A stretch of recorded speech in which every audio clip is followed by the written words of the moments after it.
1914년 제1차 세계대전의 야전병원.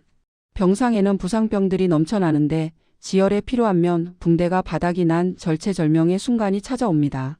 의료진은 다급한 마음에 셀로코튼이라는 낯선 종이 소재를 상처에 덮습니다. 그런데 놀라운 일이 벌어집니다. 이 종이 뭉치가 일반 솜보다 무려 5배나 빠르게 수분을 흡수하는 겁니다. 전쟁터의 위급한 상황에서 수많은 생명을 구했던 이 강력한 흡수체. 전쟁이 끝나자마자 이 물건은 전혀 다른 용도로 여성들의 핸드백 속으로 들어갑니다. 전장의 상처를 감싸던 붕대가 인류 절반인 여성들을 그날의 불편함에서 해방시킨 생리대가 된 겁니다. 안녕하세요. 지금 이 이야기를 듣고 계신 남성분들이라면 편의점에 들러 아내나 여자친구의 부탁으로 생리대를 사러 갔다가 검은 봉지를 받아 들고 묘한 민망함을 느껴본 적 있으실 겁니다. 여성분들이라면 한 달에 한 번 찾아오는 그 불청객 때문에 중요한 일정을 미루거나 밤새 뒤척인 기억 너무나 익숙하시죠. 지금은 마트나 편의점 어디서든 쉽게 구할 수 있는 이 하얀 패드가 불과 100년 전만 해도 세상에 존재하지 않았다는 사실을 아시나요? 그 시절 여성들이 겪어야 했던 불편은 우리가 상상하는 것 이상이었습니다. 그리고 이 문제를 해결한 건 위대한 과학자도 여성운동가도 아니었습니다. 바로 방금 말씀드린 치열했던 전쟁터였습니다. 전장의 도구가 어떻게 여성의 자유를 흐르게 만들었는지 오늘 이 시간에는 전쟁의 부산물로 태어나 여성의 사회 진출을 가능케 한 1등 공신 브랜드 코텍스의 탄생 비화와 그 속에 담긴 날카로운 경제적 통찰을 전해드리겠습니다. 이야기의 시작은 1차 세계대전이 한창이던 1917년으로 거슬러 올라갑니다. 당시 미국과 유럽은 심각한 면화 부족 사태를 겪고 있었습니다. 치료가 시급한 부상병은 계속 들어오는데 상처를 감쌀 솜 붕대 공급이 수요를 따라가지 못한 겁니다. 이때 미국의 제지 회사 킴벌리 클라크가 등장합니다. 그들은 원래 종이를 만드는 회사였는데 유럽을 돌다가 목재 펄프를 가공해 솜처럼 부드럽게 만든 셀로코튼이라는 신소재를 개발해 둔 상태였습니다. 이거라도 써야 합니다. 미군은 급한 대로 이 셀로코튼을 대량으로 사들여 전장으로 보냈습니다. 효과는 의료진의 예상을 뛰어넘었습니다. 천연솜보다 흡수력이 5배나 좋았고 가격은 절반도 안 됐으니까요. 야전 병원에서는 이 신소재 덕분에 위급한 상황을 넘길 수 있었습니다. 그런데 진짜 혁신은 의사가 아니라 간호사들의 손에서 일어났습니다. 프랑스 야전 병원의 간호사들은 한 달에 한 번 그날이 찾아올 때마다 곤혹스러웠습니다. 전쟁터에서 매번 빨래를 할 수도 없고 두꺼운 천을 덧대고 바쁘게 뛰어다니는 건 너무나 힘든 일이었습니다. 그때 그들의 눈에 들어온 것이 바로 셀로코튼 붕대였습니다. 저거라면 혹시 간호사들은 붕대를 적당한 크기로 잘라 겹쳐서 사용해 봤습니다. 결과는 대성공이었습니다.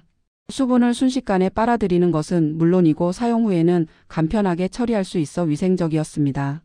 이 비밀스러운 사용법은 간호사들 사이에서 조용히 하지만 빠르게 퍼져나갔습니다. 1918년 전쟁이 끝났습니다.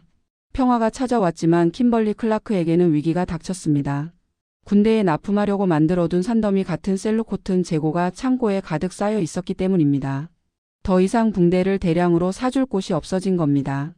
회사는 막대한 재고 처리 비용 때문에 파산 위기에 몰렸습니다. 그때 누군가가 야전 병원 간호사들의 이야기를 경영진에게 전했습니다. 사장님, 간호사들이 이걸 위생용품으로 썼다고 합니다. 우리도 이걸 여성용품으로 만들어 팔아보면 어떨까요?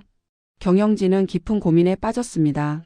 기술적으로 생리대를 만드는 게 어려워서였을까요? 아니요, 기술은 이미 완벽했습니다.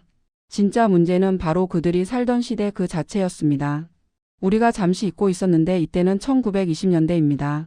당시 사회 분위기상 이런 위생용품을 언급하는 것 자체가 엄청난 금기시되던 시절이죠. 어느 정도였냐면요. 신문이나 잡지에서는 관련 단어를 인쇄하는 것이 불가능했고 심지어 가족이나 부부 사이에서도 차마 입 밖으로 꺼내지 못하고 쉬쉬해야 하는 그런 은밀한 비밀 취급을 받았습니다. 그런데 이런 보수적인 사회 분위기 속에서 대놓고 여성 여러분, 이 제품을 사세요. 라고 광고를 한다.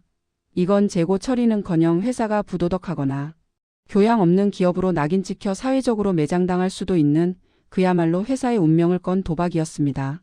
하지만 킴벌리 클라크는 배수진을 쳤습니다. 어차피 이대로 창고에 쌓아두면 회사는 망한다. 그렇다면 금기를 깨고 새로운 시장을 만들어보자. 그렇게 1920년 세계 최초의 일회용 생리대 코텍스가 세상에 나오게 됩니다. 여기서 우리는 아주 흥미로운 마케팅 전략을 보게 됩니다. 제품은 만들었지만 도대체 이걸 어떻게 팔아야 할까요? 약국에 가서 생리대 주세요라고 말하는 것조차 수치스럽게 여기던 시절이었습니다. kimberly 클라크는 당대 최고의 광고 전문가 엘버트 레스커에게 도움을 청합니다. 레스커는 문제를 정확히 꿰뚫어 봤습니다. 여성들이 제품을 몰라서 안 사는 게 아니다.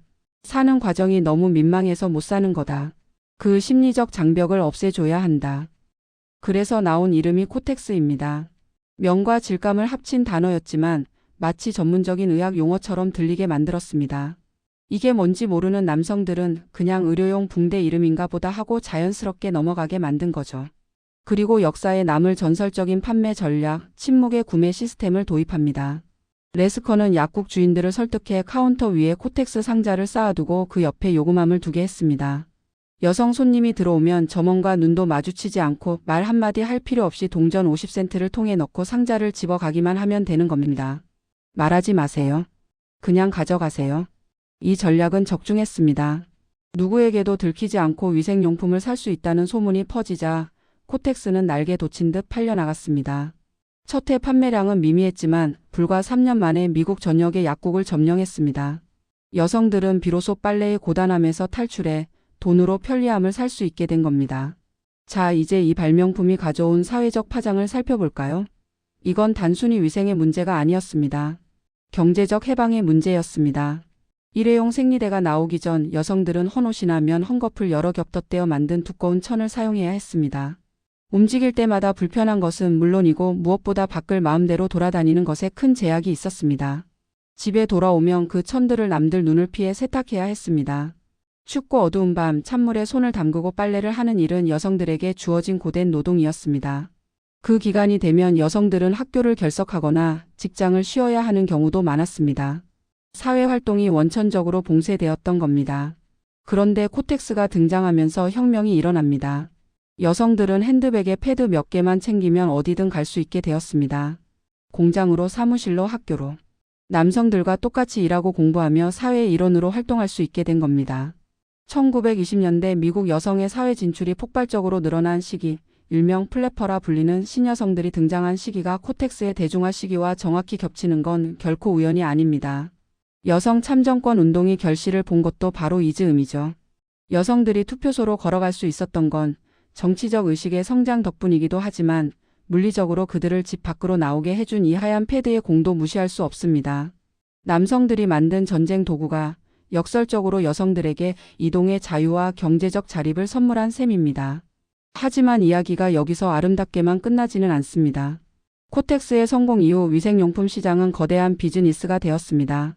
그리고 여기서 핑크텍스라는 씁쓸한 경제 용어가 등장합니다. 이 제품은 여성이 선택해서 쓰는 기호품이 아닙니다.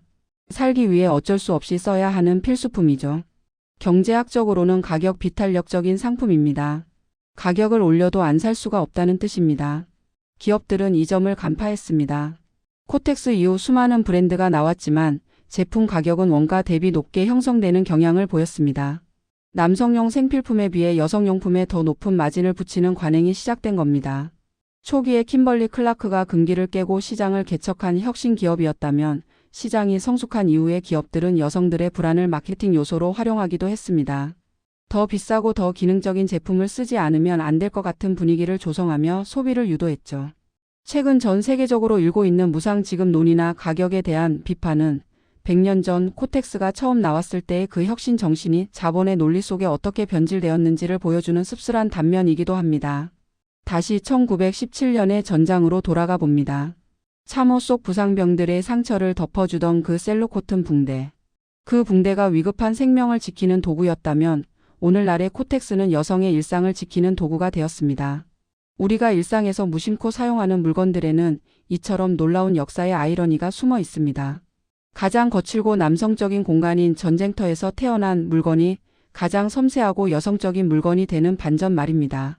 오늘 밤 화장대 서랍이나 욕실 선반에 놓인 상자를 한번 쳐다보시기 바랍니다. 그 네모난 상자 안에는 단순히 위생용품이 들어있는 게 아닙니다. 지난 100년간 여성들이 빨래터의 노동에서 벗어나 당당하게 세상 밖으로 걸어 나올 수 있게 만든 변화의 역사, 그리고 그 과정에서 겪어야 했던 수치심과 편견을 넘어선 용기가 압축되어 있습니다. 물론 여전히 가격과 안전성 등 해결해야 할 과제들은 남아 있습니다. 하지만 적어도 우리는 이제 가게에 가서 당당하게 필요한 물건을 집어들고 그것에 대해 이야기할 수 있는 세상에 살고 있습니다. 그것만으로도 100년 전 kimberly 클라크의 도박은 인류에게 꽤 남는 장사였다고 볼 수 있지 않을까요? 오늘 들려드린 붕대에서 시작된 혁명 코텍스의 이야기 어떠셨나요? 우리가 당연하게 누리는 편리함 뒤에는 누군가의 절박함과 엉뚱한 우연이 섞여 있다는 사실 기억해 주셨으면 좋겠습니다. 내일 아침 출근길이나 등굣길에 마주치는 수많은 여성들의 발걸음이 사실은 이 작은 패드 하나에 비치고 있다는 걸 떠올리며 서로에게 조금 더 따뜻한 시선을 보내보는 건 어떨까요? 오늘 준비한 이야기는 여기까지입니다. 감사합니다.